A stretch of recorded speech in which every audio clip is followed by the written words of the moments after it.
Hello everyone, I welcome you all on pathfinder and in today's session आज हम देखेंगे किस तरह से ये जो जॉब्स लॉस हुए हैं इंडिया के अंदर। अगर हम अप्रैल 2021 मतलब एक महीने की बात कर रहे हैं तो मार्च के कंपैरिजन में यहाँ पे अराउंड 7.3 मिलियन 73 लाख जॉब्स जो हैं इंडियंस ने लूज़ किए हैं।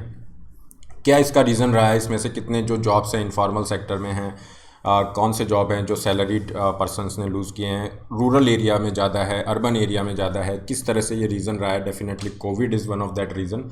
लेकिन क्या रीज़न रहा कि जनवरी में आपका जो नंबर ऑफ़ जॉब्स है वो बढ़ने लग गया था और बहुत अच्छा हम यहाँ पे परफॉर्म कर रहे थे, फिर एकदम से ये ग्राफ नीचे आता हुआ दिख रहा है और यहाँ पे पर्सपेक्टिव यही लगाया जा रहा है because of lockdown and all कि आगे सिचुएशन जो है और ज़्यादा ग्रिम हो सकती है। So will discuss all these issues in this session. My name is Rahul Bhardwaj and this is a brief introduction about me. आप मुझे इस टेलीग्राम लिंक पे फॉलो कर सकते हैं। यहाँ पे आप इस सेशन का PDF एक्सेस कर सकते हैं and apart from this so many free sessions are also there, you can get access to. Unacademy पे आप मुझे इस लिंक पे फॉलो कर सकते हैं। एंड स्टार्ट करने से पहले आपके लिए कुछ क्वेश्चन हैं, try to answer this question. What kind of unemployment generally exists in rural areas? Rural area में जनरली किस तरह का अनएम्प्लॉयमेंट एग्जिस्ट करता है? क्योंकि ये जो जॉब लॉस वाला हम टॉपिक ले रहे हैं, this is related to the unemployment. Okay, इस तरह के क्वेश्चंस आपसे पूछे जाते रहे हैं। सो आप मुझे कमेंट सेक्शन में बताइए। At the end of the session I will discuss the answer as well. All kind of okay, ये अनएम्प्लॉयमेंट के डिफरेंट टाइप्स है, ये सब हम डिस्कशन करेंगे इसमें। इसके अलावा एक और क्वेश्चन है for you, the word U6। Okay, ये जो वर्ड है U6 ये न्यूज़ में रहा है, किस कॉन्टेक्स्ट में ये वर्ड न्यूज़ में रहा है? फाइन, इस तरह से आपको पूछा जा सकता है। सो स्टार्ट करते हैं सेशन को। देखिए, ये जो एक प्राइवेट रिसर्च ग्रुप है CMIE, that is centre for monitoring Indian economy. Centre for monitoring Indian economy इसका नाम है और इस रिसर्च ग्रुप की जो डेटा यहाँ पे रिलीज हुई है उसके हिसाब से ये कंपेयर कर रहा है कि मार्च 2021 से अगर हम कंपैरिजन करते हैं अप्रैल 2021 का, तो यहाँ पे लगभग 73 लाख जॉब्स जो हैं इंडियंस ने लूज़ किए हैं। एक बहुत बड़ा नंबर होता है। ओके, और ये जो आपके जॉब लॉस हुए हैं उसकी वजह से आप देखोगे कि आपका अनएम्प्लॉयमेंट रेट, इंडिया में जो अनएम्प्लॉयमेंट रेट है वो ऑलमोस्ट 8% पे पहुंच गया इन कंपैरिजन टू द मार्च में आपका 6.5% पे ही था। अब ये अनएम्प्लॉयमेंट रेट ऊपर जाके 8% पे पहुंच गया है और आने वाले टाइम में हो सकता है जंप कर सकता है, ये अनएम्प्लॉयमेंट रेट ऊपर जा सकता है। So there is a livelihood crisis because of this second wave जो इंडिया फेस कर रहा है। ओके, तो आगे हम इस पूरे टॉपिक को डिस्कस करें उससे पहले ये अनएम्प्लॉयमेंट रेट होता क्या है, कैसे इसको मेज़र किया जाता है, ये थोड़ा सा हम कंसेप्चुअल पार्ट समझ लेते हैं क्योंकि इस टॉपिक से आपके जो है क्वेश्चंस पूछे जाते हैं। अनएम्प्लॉयमेंट रेट का मतलब है the number of unemployed people. Okay, जितने भी अनएम्प्लॉयड पीपल का नंबर है उनको आप डिवाइड करेंगे number of people in the labour force. Number of people in the labour force, ये आपने डिवीजन कर दिया, तो ये एक फॉर्मूला बन गया अनएम्प्लॉयमेंट रेट का। क्लियर? एक चीज़ यहाँ पे आप ध्यान रखेंगे, ये जो नंबर ऑफ अनएम्प्लॉयड पीपल आप जो काउंट कर रहे हैं, फाइन, इसमें उन्हीं पीपल को काउंट किया जाएगा ऐसे person, okay, those persons who are unemployed, okay, and actively looking for the job. Actively, okay, looking for the job मतलब ऐसे बंदों को आप यहाँ पे इंक्लूड नहीं करोगे जो कि अनएम्प्लॉयड तो हैं लेकिन वो किसी जॉब के लिए एक्टिवली सीक नहीं कर रहे हैं, ओके, ढूंढ नहीं रहे हैं अपनी जॉब्स को, तो उनको आप यहाँ पे एक्सक्लूड कर दोगे। फाइन, केवल उन्हीं बंदों को इंक्लूड किया जा रहा है, those who are unemployed and actively seeking for the job. तो ये आपको अनएम्प्लॉयमेंट रेट मिल जाता है। अब यहाँ से आपको एक चीज़ का आइडिया लग गया कि यार अनएम्प्लॉयमेंट रेट के अंदर जो एक कॉम्प्रिहेंसिव मेजर नहीं है ना? क्यों? क्योंकि आपने उन बंदों को हटा दिया जो कि अनएम्प्लॉयड तो हैं लेकिन एक्टिवली जॉब सीक नहीं कर रहे हैं। तो इस तरह से एक कॉम्प्रिहेंसिव मेजर मतलब एक रिवीलिंग मेजर हमें एक्चुअल सिचुएशन का पता चले कि कितने अनएम्प्लॉयड हैं। काफ़ी सारे ऐसे लोग होते हैं जो कि पार्ट टाइम जॉब कर रहे हैं, okay, they are seeking for the full time employment, या फिर ऐसे काफ़ी ऐसे लोग जॉब कर रहे हैं जो कि है ना किसी दूसरे अच्छे जॉब पे शिफ्ट करना चाहते हैं। क्लियर? तो इस तरह के सारे क्राइटेरिया को इंक्लूड करता है आपका ये U6 रेट। ये जो U6 रेट लिखा हुआ है that is the measure of unemployment rate that includes discouraged workers. Discourage workers मतलब वो अनएम्प्लॉयड तो हैं लेकिन उन्होंने अभी जॉब के लिए ढूंढना बंद कर दिया है। ये इंक्लूड करता है पार्ट टाइम वर्कर्स को जो कि चाहते हैं कि हम फुल टाइम एम्प्लॉयमेंट पे शिफ्ट हो जाए। क्लियर। तो ये बेटर मीज़र है अगर हमें अनएम्प्लॉयमेंट का पूरा सिनेरियो देखना है इकोनॉमी के अंदर, क्योंकि इकोनॉमी जो होता है जैसे इकोनॉमी एज ए होल, पूरी इकोनॉमी को अगर हम देखते हैं तो उसके लिए हम वर्ड यूज़ करते हैं मैक्रो इकोनॉमी। मैक्रो इकोनॉमी मतलब पूरी इकोनॉमी को हम एक साथ देख रहे हैं। यहाँ पे हम किसी एक सेक्टर की बात नहीं कर रहे, जैसे एग्रीकल्चर की बात नहीं कर रहे, या किसी इंडस्ट्री की बात नहीं कर रहे, या इंडस्ट्री में किसी एक पर्टिकुलर सेक्टर मतलब स्टील हो गया, ऐसा हम बात नहीं कर रहे हैं, पूरी इकोनॉमी की बात कर रहे हैं। तो ये मैक्रो इकोनॉमी का एक इंडिकेटर है। अनएम्प्लॉयमेंट हो गया, या अनएम्प्लॉयमेंट रेट आपकी हो गई, इन्फ्लेशन हो गया इकोनॉमी के अंदर, ठीक है, पॉवर्टी है, ये सब चीज़ें मैक्रो इकोनॉमिक इंडिकेटर होता है। तो यहाँ पे ये U6 रेट जो है हमें बेटर एक रिवीलिंग मीज़र देगी कि इकोनॉमी किस तरह से परफॉर्म कर रही है, कितने लोग यहाँ पे इस तरह से बेटर एम्प्लॉयड हैं एट्सेट्रा। अनएम्प्लॉयमेंट भी कई तरह का आपका होता है।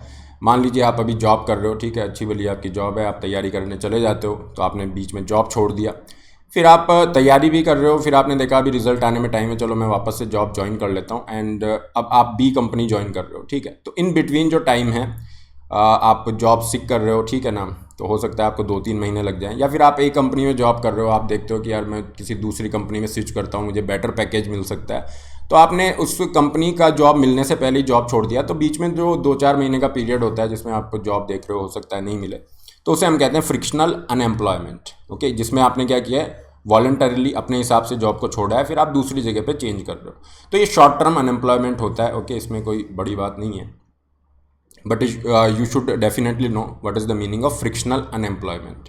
इसी तरह से स्ट्रक्चरल एम्प्लॉयमेंट होता है, जो कि इकोनॉमी के स्ट्रक्चर में चेंज हो रहा है ना, काफ़ी सारे चेंजेस हो रहे हैं, उसकी वजह से होता है। स्ट्रक्चरल चेंजेस क्या होते हैं? स्ट्रक्चरल जो चेंजेस होते हैं, जैसे कि मान लीजिए आपके लेबर रिफॉर्म हो गए हैं ना, बहुत बड़े जो रिफॉर्म्स होते हैं, लेबर रिफॉर्म हो रहा है, अभी आपके एग्री रिफॉर्म्स हो रहे हैं, ये सब स्ट्रक्चरल रिफॉर्म्स में आते हैं। क्यों? क्योंकि ये चेंज कर रहे हैं the structure, the very structure of the economy, किस तरह से इकोनॉमी ऑपरेट करेगा। जैसे GST आया आपका, उसने भी चेंज किया इकोनॉमी कैसे ऑपरेट करेगा, कैसे टैक्सेस लगेंगे। तो ये जो स्ट्रक्चरल मीजर्स होते हैं उसमें जो चेंज होते हैं, उसकी वजह से अगर कोई अनएम्प्लॉयमेंट कॉज हो रहा है तो उसे हम कहते हैं स्ट्रक्चरल अनएम्प्लॉयमेंट, ठीक है। इसी तरह से आपका साइक्लिकल अनएम्प्लॉयमेंट होता है, जिसमें क्या होता है, कोई कंपनी है, उसका प्रोडक्शन अगर बढ़ रहा है, ओके, प्रोडक्शन बढ़ रहा है, तो डेफिनेटली ठीक है, उसको ज़्यादा लेबर की ज़रूरत होगी, वर्कफोर्स की ज़रूरत होगी, तो ज़्यादा वर्कफोर्स की उसको ज़रूरत है, तो वहाँ पे आपका ज़्यादा जॉब्स क्रिएट होंगे। अगर आपका कॉन्ट्रैक्शन फेज़ है, कॉन्ट्रैक्शन फेज़ जैसे अभी चल रहा है प्रेजेंट के अंदर, जहाँ पे आपका डिमांड बहुत ही कम है, डिमांड कम है, तो आपको प्रोडक्शन भी कम करना पड़ेगा। जब प्रोडक्शन कम है तो कहीं ना कहीं आपको जो एम्प्लॉयज़ हैं उनको भी शॉर्ट करना पड़ेगा, तो उसकी वजह से जो अनएम्प्लॉयमेंट हो रहा है उसे हमने साइक्लिकल अनएम्प्लॉयमेंट कह दिया।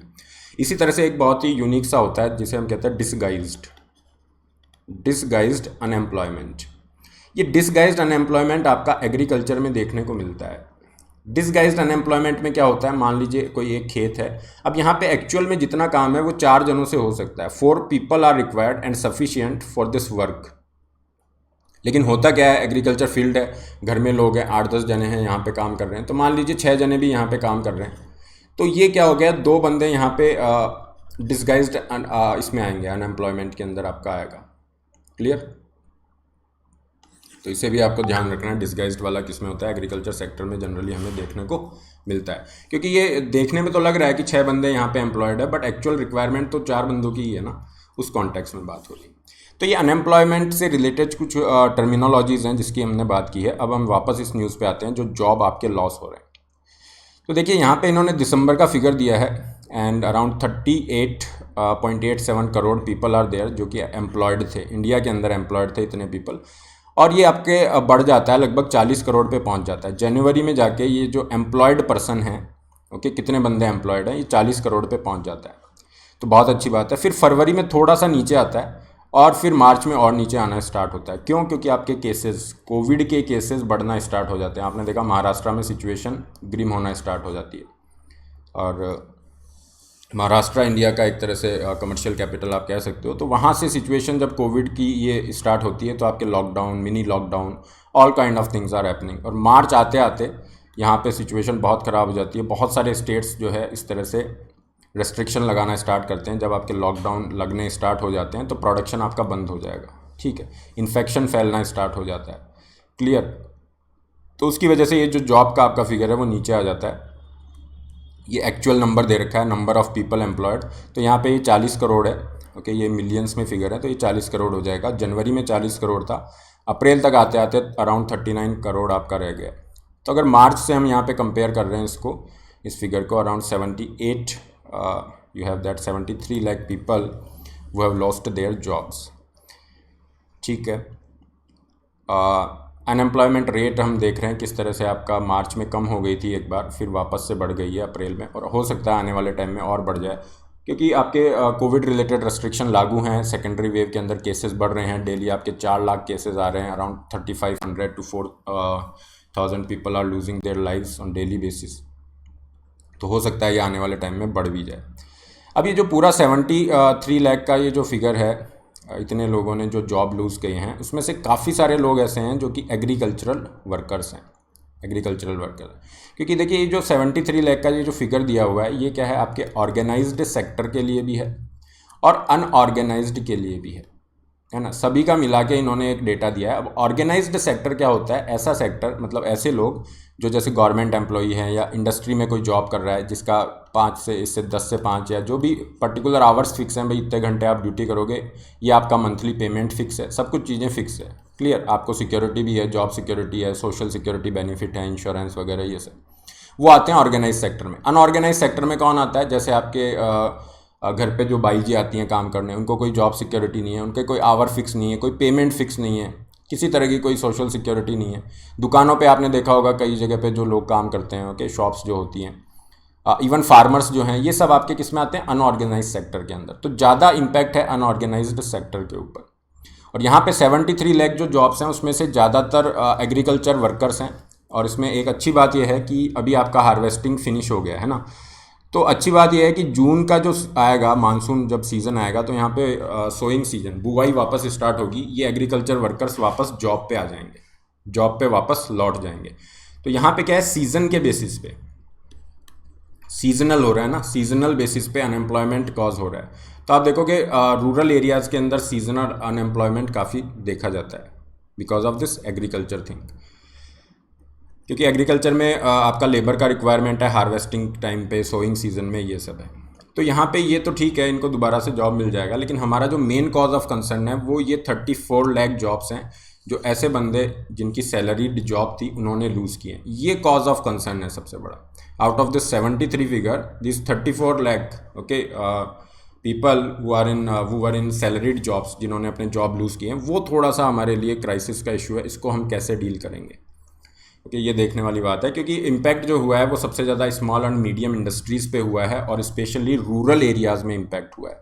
सबसे ज़्यादा इम्पैक्ट आपके रूरल एरियाज़ में हुआ है और सबसे ज़्यादा जॉब लॉस भी रूरल एरियाज़ में ही देखने को मिल रहे हैं, क्योंकि जो स्मॉल मीडियम एंटरप्राइजेज है, छोटे छोटे ये बिजनेस हैं, इनके पास इतना कैपिटल नहीं होता कि इस तरह के जो शॉक्स हैं, कोविड रिलेटेड शॉक्स हैं, उनको डील कर सके। अभी पहला जब वेव आया था तब इनको थोड़ा सा सपोर्ट करके ये रिकवरी कर रहे थे, अभी पूरा रिकवर भी नहीं हो पाया, फिर आपका पेंडेमिक की सेकेंड वेव आ गई, ओके, कोविड की सेकेंडरी वेव आ गई, फिर इनको अपने प्रोडक्शन बंद करना पड़ रहा है। तो इनके लिए स्ट्रगल बहुत हो गया है, इनको सर्वाइव करना एक चैलेंज हो गया है, उसकी वजह से ये सबसे ज़्यादा जॉब आपके लूज़ हुए हैं।